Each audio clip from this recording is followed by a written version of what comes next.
Welcome to the Wealthy Speaker Podcast, brought to you by the Wealthy Speaker School. This is the podcast dedicated to people who want to speak more as a way to build their income and grow their business.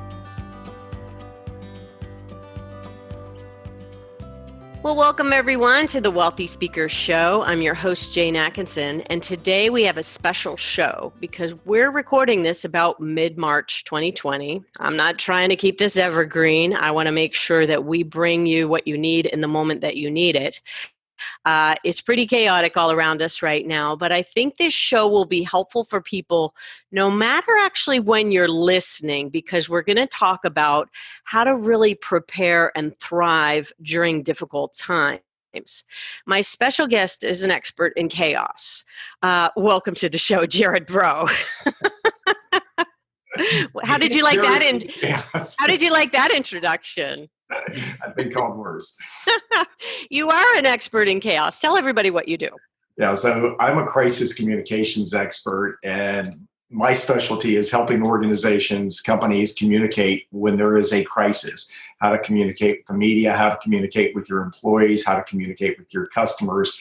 And I'm all about planning and then responding according to what the plan is. So Now people are going to think that I'm super busy right now. You can also be surprised how many people have failed to plan and will keep trying to wing it. And part of the reason you and I started talking at the end of last week was we want to make sure our speaker buddies aren't trying to wing it. And because I've been through so many personal crises in my own life.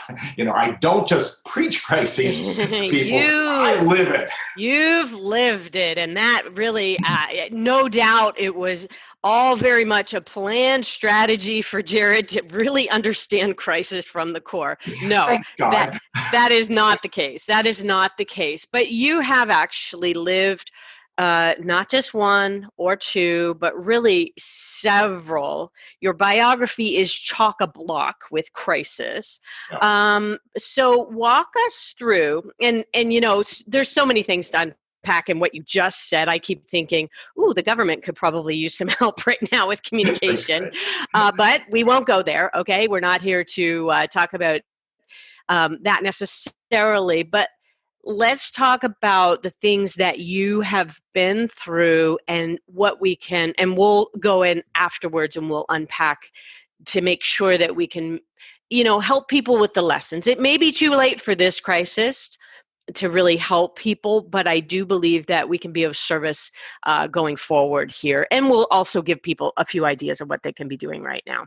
Yeah, so some of it it's too late for, and some of it is perfect timing for. So okay. Let me give folks a brief history.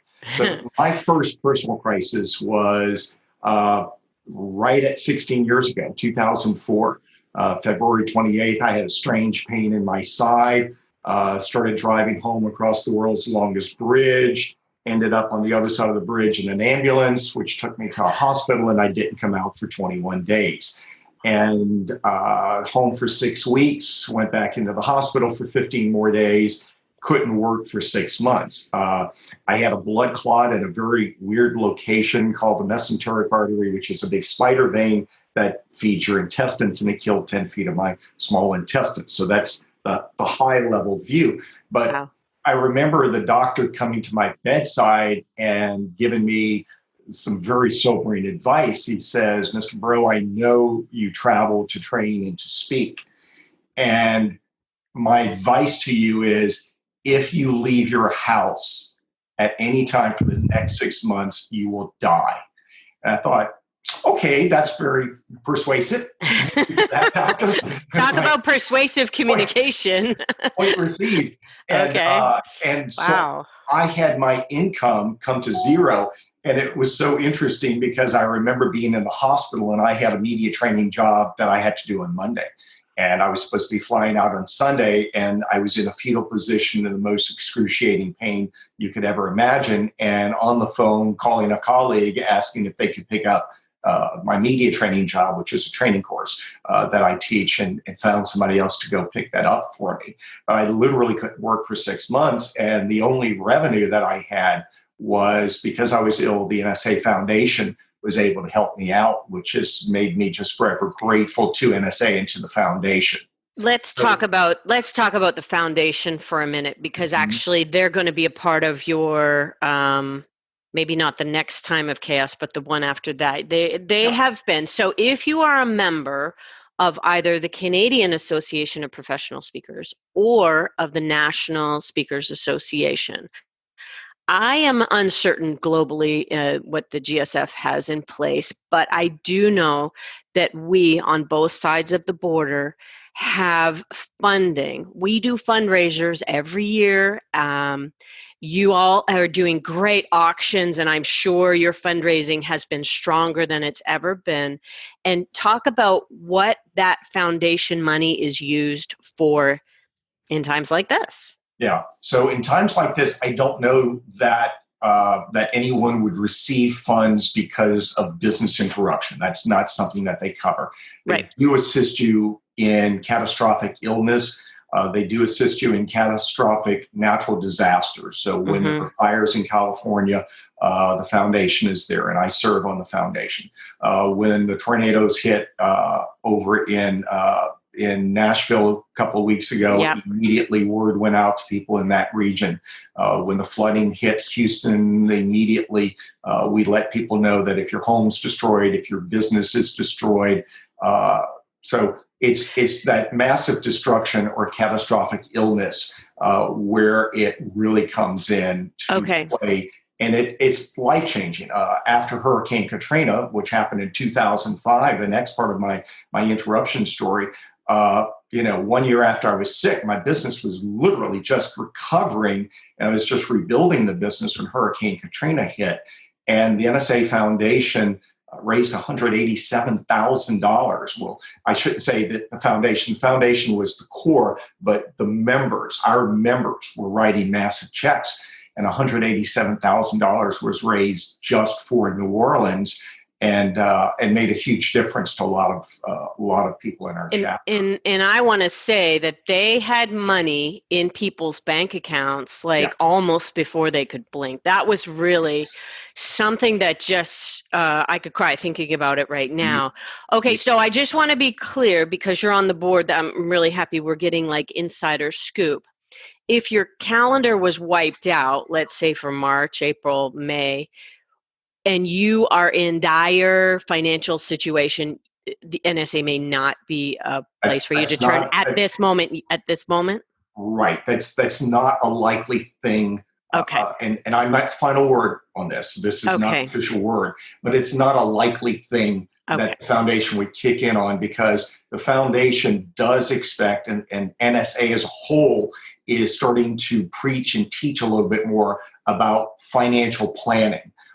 Which is one of the things we need to talk about in this, because some speakers truly run their speaking business like a business, and they save money and put away money. Other people literally live paycheck to paycheck. They call themselves professional speakers, and they're possibly great on stage and whatnot. But from a business standpoint, they don't save for their retirement, or they don't save for rough times. And if you're not doing that, that'll be one of the things we talk about today, which is how to set up a strategy. Right. Since the time is right, I'll tell you at our house, from the beginning of me starting my business, 35% of every dollar that comes through the door is escrowed. 35% is set aside to pay our taxes and some other things. And so, for example, I just got my tax notice from my CPA on Saturday, because Friday I said, hey, look, I might need to live off of some of that money. I'm already getting cancellations. Get me my tax return as soon as possible. Not only will I get a chunk of money from the federal government that I've overpaid, but I also have squirreled away a bunch of money surplus out of that 35% that I'm going to get to keep. So out of that 35% in the United States, I know you're in Canada, we pay quarterly taxes in the US. So I save 35%, but if my tax rate is 27%, I send 27% in, and I keep that other 6, 7, 8%. I'm not good at math. And I keep that other percentage. And then after all the taxes are settled, I get to keep the rest of the pot. So what I don't even care what the amount is. I think it's just really important that you say escrow, chunk this aside. And really, if we came right down to it, we talked about this, some of my speaker friends before, Greg and Bob, about if you take a deposit in. I recognize this because having worked in a speakers bureau that ultimately ended up going bankrupt, if you take a deposit in, that money should be going into an escrow account, not your operating capital.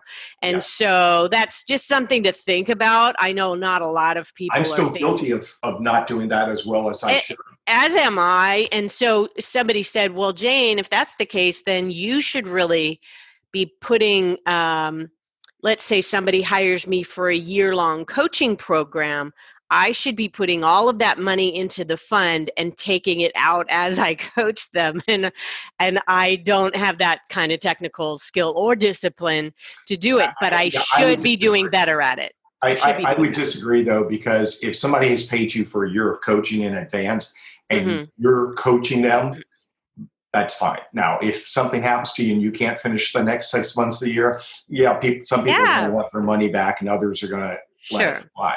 But, but let's talk, wait, we haven't finished your history yet because but wait, there's more. This is like a Ginsu knife show.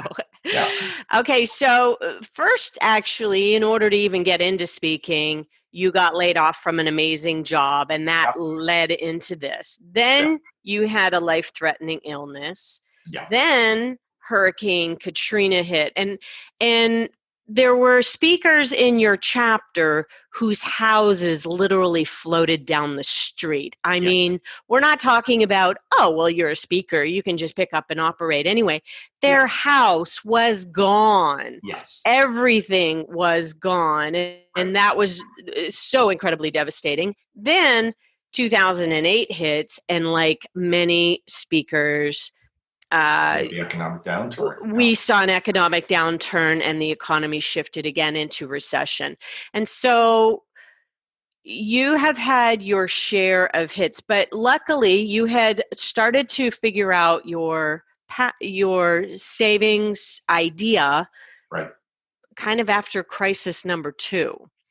Which was really smart. And talk a little bit more about how you persevered, even psychologically, from, oh no, this is bad. This is really bad. I cannot work for 6 months. So, and one of the reasons why I want to talk about this is because there are people out there who have had their calendars cleared and they're upset, and I totally understand that. And there will be some people who are in really rough shape, and I hope they have saved for a rainy day. There are some of my clients who I know they're quite devastated by this.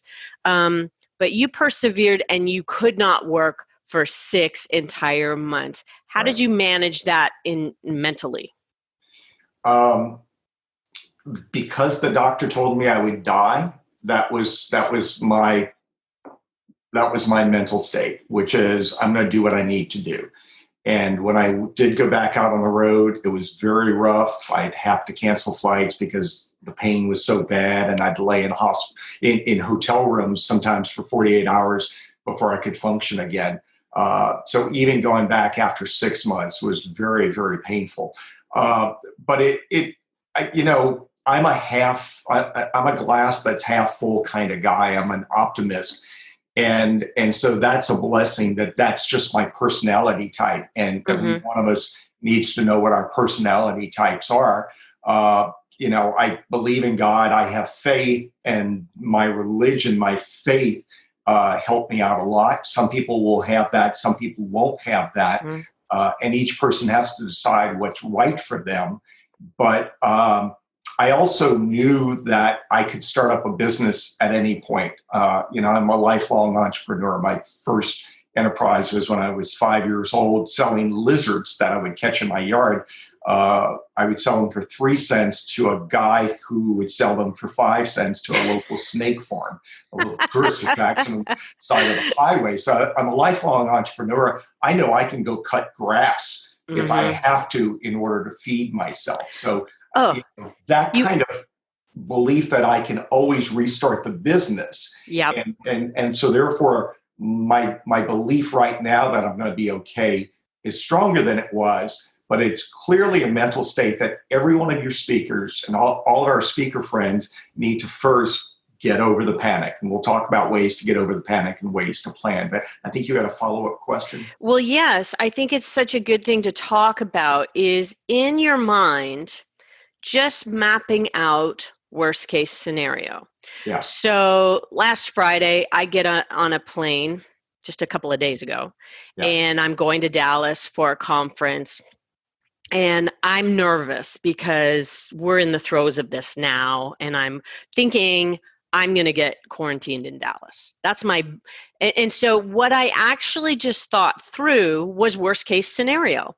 Yes. Okay, what if they say I'm stuck there? Then what? Or what if something happens? I had all of these different kind of worst case scenarios mapped out and what I was going to do if that happened. Worst case scenario cost me a lot of money because I'm in a hotel that's very expensive, blah, blah, blah.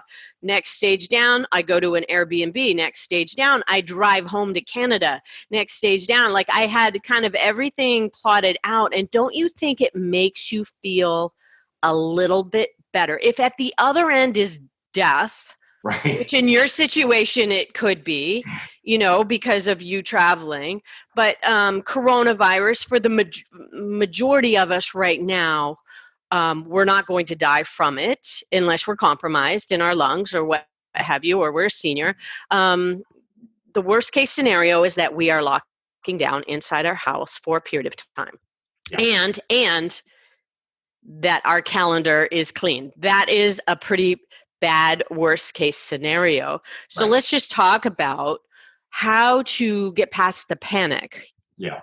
So reality check number one is this is not a 2-week process. Mm-hmm. Minimum 90 days, probably 120, likely to 150. And I'm basing this off of people I'm talking to in corporations where I work who are global companies that are already my clients. And this is based off that idea that there is a uptick bell curve of illness, and then it comes down on the other side. They followed in China. China's already at the other end of this. That's what's given us that idea that it's probably 120 to 150 days that a speaker needs to be prepared for. Okay. And until everybody starts to get into the realm of social distancing, we're not going to change things very much. This weekend, for example, in New Orleans, it was St. Patrick's Day. We're recording this on March 16th. So they canceled the St. Patrick's Day parades, but they didn't connect the dots and close the bars. So Bourbon Street is filled with a party atmosphere. And they told them to go home. I decided to social distance this weekend. My wife and I went out for dinner for the final time on Friday night. It was our 39th wedding anniversary. We're going to go for the nice dinner, Cindy. So I took Cindy out and we said, all right, we're going to start distancing ourselves. And the restaurant was already pretty empty. Mm-hmm. But it doesn't do me any good to personally do it if the drunks on Bourbon Street are now 2 weeks away from their infection, right? So as speakers, I started getting cancellations 2 weeks ago, and I posted on the NSA Facebook page. And one of the things that we're all talking about is virtual. And if you don't get paid for it, I would say give it away. There is one speaker who commented on the Facebook page that the event was canceled, but she and all of the speakers are asked just to show up at the venue, and the association is going to broadcast the entire event live, which I think is absolutely amazing. So all these speakers will still get paid for their presentation. I had a second job get canceled that was supposed to be right about 6 weeks from now.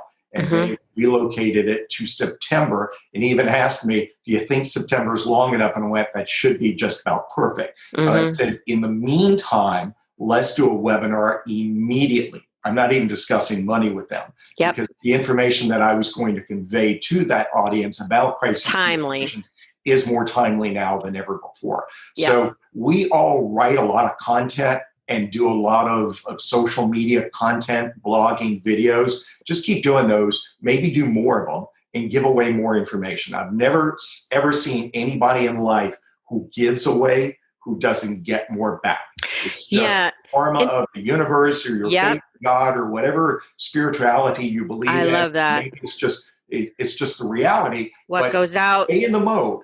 And you're shifting away from panic and it's all about me and you're shifting into a mode of how may I be of service? Yeah, abundance. So, and I actually am going to put a late last night, about 10:30, I'm scribbling on my iPad and I came up with my top 10 ways to survive the situation list, which we're going to turn into a nice article, which we will then attach to the show notes of this video. This is, by the way, people done in video and audio. You can watch it on YouTube if you choose as well. So, but the stance that we took, so I had my own live event 2 weeks ago in Phoenix. Yeah. When all of the rain was starting to pour down on us. Right. Everybody showed up, Jared. It was so heartwarming. I could have just cried when they were just all standing there. I'm like, thank you for coming. Like, I can't believe you're here. I can't believe you're here. And thank you for coming. And we came up with a little bit of an approach. And the stance is, if your mindset is shifting from, oh no, woe is me, to how may I be of service, it really does a lot of good for your mindset. And I'm very fortunate that I've been doing about 12 months of kind of mental conditioning leading into this, because I think I myself would be struggling, and I have had moments of panic. And so one of my other tips that's on the sheet is balance your, Brooke Castillo, who I study, says that your brain is looking for a way to be startled. And so you're going to go seek out the news and get your startle. Balance your intake of negative with an intake of positive. So read or watch something that will make you feel good. Meditate. Do all of the things that you need to do to really bring yourself back around mentally. When you were sick in the hospital for all that time, how did you bring yourself back mentally? Did you watch some things that made you laugh or something like that? I'll be honest. It was so hard. I watched nothing for weeks on end. I couldn't process information. Everything was difficult. I mean, it was really dark. There were days when I thought I was going to die. I mean, I remember the day I really thought I'm going to croak right here in the chair. And it wasn't until one day when I could finally, one afternoon I put on the TV and there was a funny show on. It was actually Ellen DeGeneres. And it was the first time I laughed in 4 months. I mean, it was dark. Wow. And that actually, the Ellen show, I have been watching what are they doing on the show just to see, and I think that she looks at it as her job to keep people laughing. And that is one of the ways to, think about it, garbage in, garbage out. The news isn't garbage, but it's all bad. And if that's what you're doing is it with your time. So I also have another thing that I'm starting. It's #ProductiveQuarantine. So if you need to be on your own, and of course we're all social distancing now. My husband is still out on the road, but he's kind of in and out of people's houses and businesses. And so we're kind of just keeping an eye on that. I think they're going to shut our city down at 1:00 today. I think there's an announcement coming that the whole city will be shut down. And I think he will be coming home and staying home. So the question is, can you sing like an Italian out of your window? Well, you know what? We're going to try, because us and our neighbors will be sitting out on our back deck, and we will make the most of this. We've been FaceTiming our friends for cocktail hour already. And, we didn't go for our Friday night dinner. We all canceled. So to your point, one of the advantages that we have is it's sunny. So I live on the shores of Lake Pontchartrain. I can go for a walk and have social distancing. I've got a garden in the backyard. I spent all weekend planting plants and Yep. gardening. So I'm getting sunlight, and we're lucky that this catastrophe is hitting during this time of year. Yeah. So that's the first big blessing and the first big advantage. And my house is, distanced greatly from my neighbors, but we can still talk to one another. Mm-hmm. Backyard's not too far away, but it's that social clustering and that NSA, I have to hug you and be at the meeting with you. I'll be honest, we had our chapter meeting Saturday, and we have Facebook Live opportunity, and Patricia Fripp was there, who we all adore. But Mm-hmm. I made the decision Friday at noon that I wasn't going Saturday morning, that I would get all of the learning without all of the germs. And let's go back to something you had touched on just briefly as I touch my face. And I know face touching is like the worst thing we could do, but we're all sterilized inside our house right now. Right. So for a speaker let's talk to the ones who are in panic mode, and then we'll go to the ones who are less in panic mode and more in the prepared mode. So cut your spending where it's practical to cut spending. Mm-hmm. And when I got laid off from my job in 1994, or 1996, from that dream job, right? First thing I did was cut spending. What don't I need? Mm-hmm. So cut cable TV, boom, it's gone. Health club membership, boom, it's gone. Lots of things that I could cut, I cut.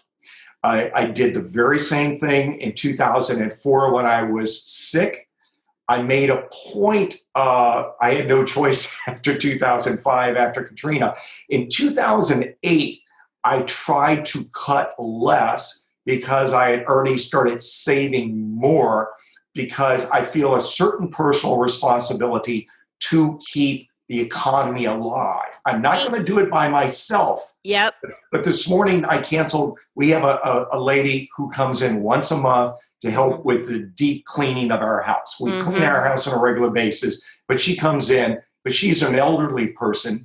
And I called her this morning and I said, May, I'm going to mail you a check for $75. Don't come on Wednesday.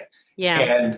And so if you have to cut where it's practical. Yeah, but spend where it's practical. If you don't have to, I would like to call on all of us opportunists to say, let us do our part to keep the economy going. And so this is a great time to find investments at rock bottom prices, is it not? Now, that goes up and down every single day. Refinance your house in the U.S. Oh, you could refinance your house. That would be worth the paperwork alone there, right? If you're up for refinancing, let's take a look at that. And that could be saving you hundreds of dollars a month there.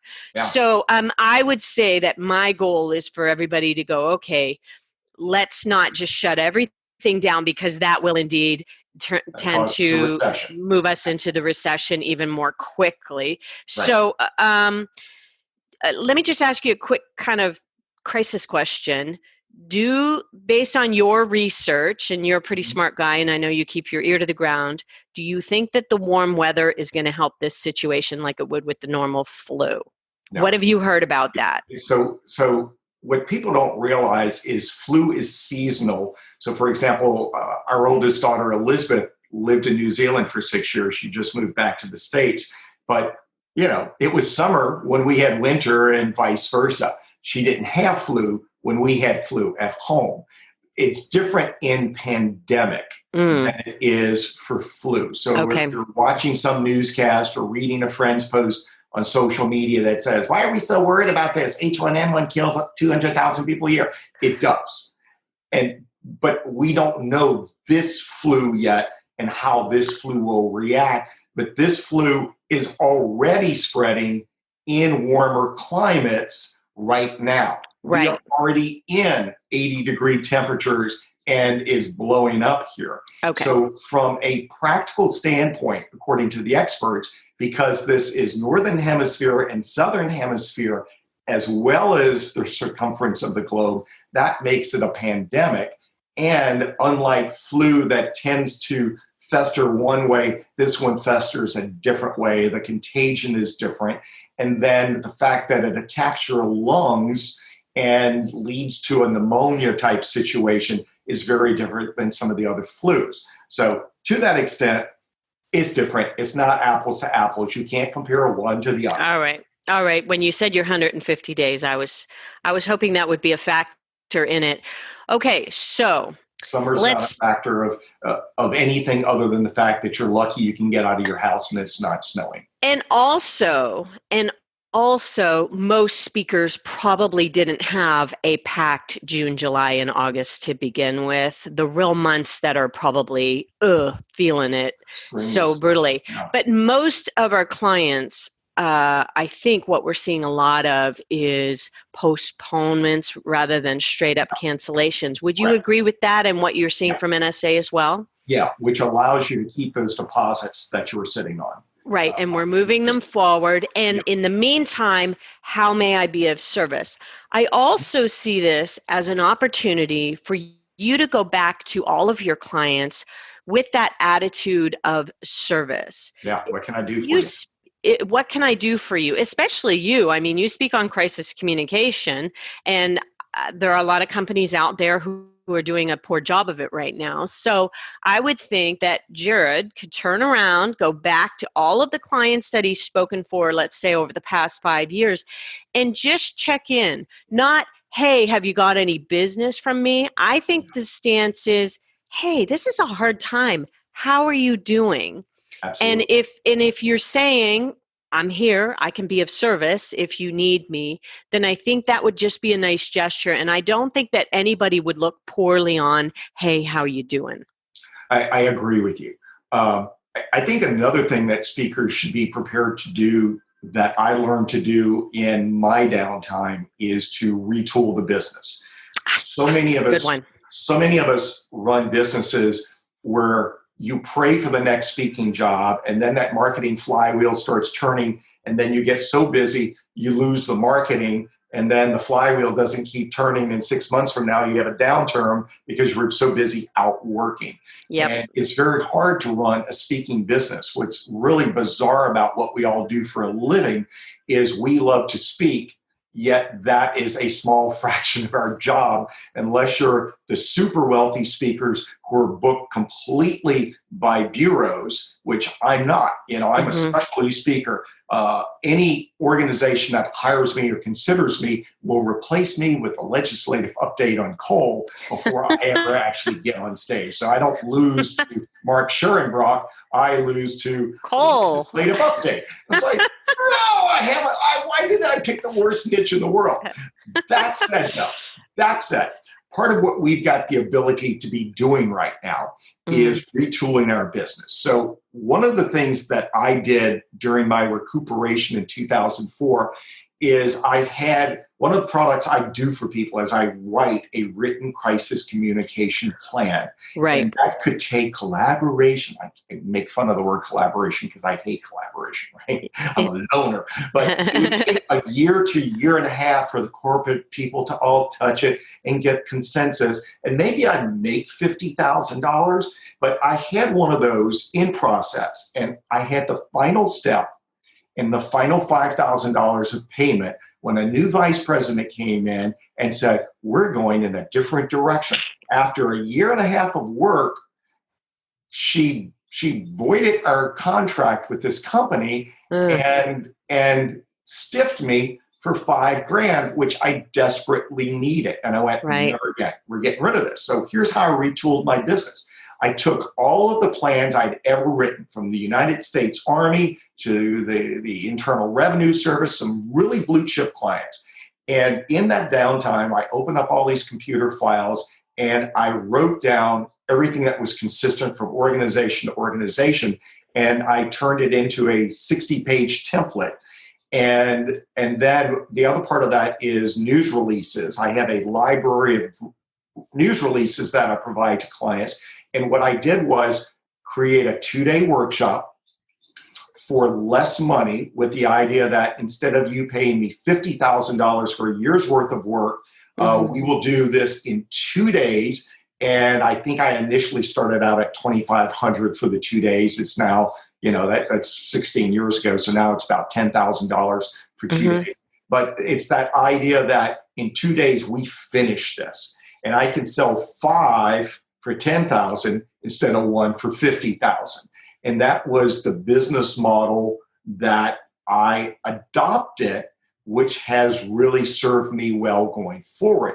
I can now do that for clients who, I had a client the other day that we're supposed to do this for, and they've already paid me $30,000 for like a whole bunch of facilities that we're going to do this at. What I'm telling them is, we're going to do this virtually, because they called me and said, you can come into our facility, but not if you fly. And I said, okay, I'll drive. But that was a week ago that I said I will drive. Now I'm going to go, you know what, we can do this in 5 hours over Zoom, or we can do this an hour a day for 5 days, however you need to spread it out. But the idea that I retooled one of my training products into something that has made me far more successful, far more unique, that's awesome. Now, there was another idea that I had that is only coming to fruition now, which was to invent a software product that would do what I'm doing. So I am in the midst of launching a software crisis communications product right now. Wow. And I'm trying to push it out the door even faster, because it is exactly for Corona. I didn't do it back in 2005 and 2004 because there wasn't enough computer technology to support it. Cell phones were not prolific at that time. So internet connectivity is vital. And so now we have a proliferation of connectivity. The time is right for me to launch this software. The other reason I didn't do it is because I didn't have the money. And I came up with enough money, and this has been a 4-year project. And so the future for me, I've always realized I'm tired of traveling. I'm tired of getting on airplanes. I'd much rather be at home with Cindy. I'd much rather be in my garden. I'd much rather be kayaking on the lake. I'm 62 years old. I'm ready to stay home. I love my home more than I love the Marriott courtyard. So for that reason, a retooling idea from one of my downtimes is making a difference for me. Yeah, that's good. Savings idea really happened, also through those, but I'm building the next product that is going to let me hopefully retire and you make money in your pajamas or your Coca-Cola shirt staying at home. I want to do the same thing. I am getting paid for this software. You are. You are. No. Exactly. So brags that he wears no pants. Exactly. I wish you would stop bragging about that. I just want to give everybody some language to be asking themselves, what do they have that they can repackage and repurpose? So now it's a speech. Could the speech be turned into a remote training program? Could the speech be turned into a book that and #productive quarantine? Let's be getting those books outlined. They're probably going to be like a lot of babies and a lot of books popping out at the other end of this thing, right? You say that. I was thinking the same thing. But yeah, babies and books. So everybody's looking for this downtime. I have no time to write my book, right? My book was written, you ready for this? During a hurricane, right? So I was evacuated from my home for a different hurricane, Hurricane Gustav in 2009 or 2010. And while I was evacuated from my home and there was no electricity or services in Metro New Orleans, I was sitting by a pool in Florida where it was sunny, and I would get out every morning to make a Bloody Mary and sit by the pool. And I started writing. I just adopted a shopping cart, and I was trying to fill my funnel. I have this great speaker coach. I don't know if you ever heard of Jane Atkinson. But she was telling me I needed carrots that I could dangle. And so I was creating, and I was an early lover a lead magnet. Podcast. Right, lead magnet. So I was told I had to dangle the carrot. The lead magnet is what it's called now. So I was creating 15 podcasting episodes that I was going to give away. And I wrote those with the idea that I would start recording them as soon as I got home. When I got to 15, and all I was doing was I was writing the conversation I was having in my media training classes, those small group trainings that I do. I just took what I said and I wrote it all down in verbal conversation as writing because I wanted verbal conversation for the podcast. And those 15 ideas turned into 29 ideas, which led to the book, Don't Talk to the Media Until, and then ... 29 lessons you need to know before you open your mouth to a reporter. It came out to be 29 podcasts that filled my lead magnet, and that became a book that I could then sell. So if you don't have your first book or you don't have your next book, now's a good time to do it. Same thing with your website. If you've been wanting to write new content, then do it. If you've been wanting to start a YouTube channel, now's the time to do it. There are so many things that you can do to be productive, especially if you're not in panic mode of where is my next check going to come from. Yeah. And I think really one of the bottom lines of all of this is to really manage your mind, really think about what are the thoughts that are dominating your brain all day, every day. Yeah. Really look at what's coming in and what you're putting out and whether or not that's serving you or the world. Yeah. Gerard, you have given us so much to think about on this little podcast that we're doing here. Tell everybody how they can get in touch with you, please. Sure. My website is Braud, B-R-A-U-D Communications. So you see that right there. Braud Communications is my website. So you'll find me on LinkedIn as Gerard Braud. You'll find me on Twitter as GBraud. And my email is Gerard, spelled like Gerard, Gerard, at BraudCommunications.com. But, you know, we're part of the NSA family. I'm on CSP Link on Facebook. I'm in the Facebook group for National Speakers Association. So you can always find me there and message me there. And I would say, you know, if we're looking for what should you do next, I would say stop, breathe, go sit under a pretty tree or back on your patio and get out a legal pad or a notebook and just start making a to-do list of the things that need to be done. And I think people can quiet their mind. I'm not a meditator.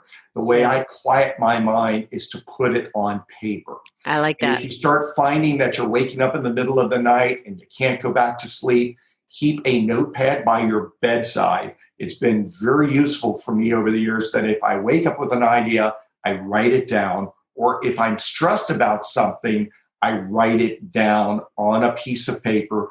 But go sit under a tree and write down a list of what needs to be done, both in your personal life or personal distancing, going grocery shopping. You don't need an excessive amount of toilet paper. That's not the type of virus that we That's become clear.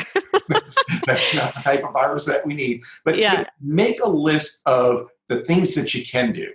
And then just be open to the ideas that will come to you of how to retool. You know, this is a time where if you've put all of your eggs in the basket of, I'm a keynote speaker, I don't need to train, you don't have an audience right now. Whereas some people, I've always wanted a greater keynoting audience rather than an 8-hour training, but I'm an 8-hour training guy. So I know that my trainings will go forward, but just think and be open to the possibilities, start a big list, and do what's practical for you. And always remember the NSA rule that just because one person tells you to do it doesn't mean you need to do it. So if I told you to do it, you're welcome to do the exact opposite if that proves most fruitful. Jane, you and I are just sharing ideas with people. Our goal is to just spur an idea. All we want to do is just spur an idea that might take you in a more positive direction. I love what you said, because back when I was at my event 2 weeks ago, I wrote out on my iPad, coronavirus strategy, what am I going to do? Yeah. And it just calmed me right down. I mean, it really, once you have your strategy in place, it will just calm you right down. And I love the idea of going outside, because outside can be incredibly calming. You need that sunlight. I'm so glad that we brought you you know that there's a saying, and I'm going to get it wrong, but you felt bad that you had no shoes until you saw somebody with no feet or something like that. Exactly. I brought you in for the no feet example, Jared. I have feet, I just don't have intestines. So I just wanted people to know that, look, it can get pretty dire when you can't work at all for 6 months. That's a pretty dire situation. And I do understand that people are in rough shape here, but we do hope to have given you a few ideas. Gerard Braud, thank you so much for being on the show with us today. Always good to be with you. I always, you're a wealth of information. And, you've just been important in my life, both as a friend and as a coach, and that is just awesome. And so I think we're going to cry again right now. All right. All the virtual hugs without all the germs. All right, perfect. Hey, if you're listening in, let us know if this has been helpful for you. I hope that you have taken one or two ideas that will set your mind in a positive direction. And with that, we will say, see you soon, Wealthy Speakers. Bye for now, everyone. Hey, thanks for listening. If you've enjoyed our show, you'll want to come and visit us at the Wealthy Speaker School, where we provide a proven roadmap for building your dream business. Go to wealthyspeakerschool.com. And for show notes for today's podcast, head on over to speakerlauncher.com and click on podcast. I'll see you soon, Wealthy Speakers.